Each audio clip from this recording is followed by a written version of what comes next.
Ako Bicol.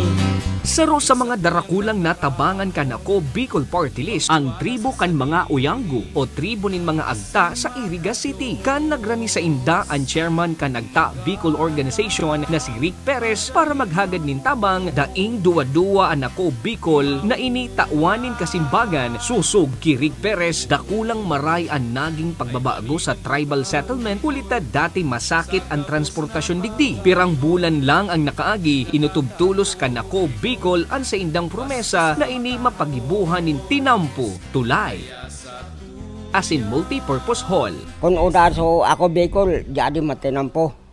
Kainot-inuti ini sa Bicol o posible pang sa Pilipinas na arog kaning structure ang naipagibo kang AKB. Ang pagtaong importansya na ini pigigibo huli kasinda kita ika ako Bicol. Ako Bicol.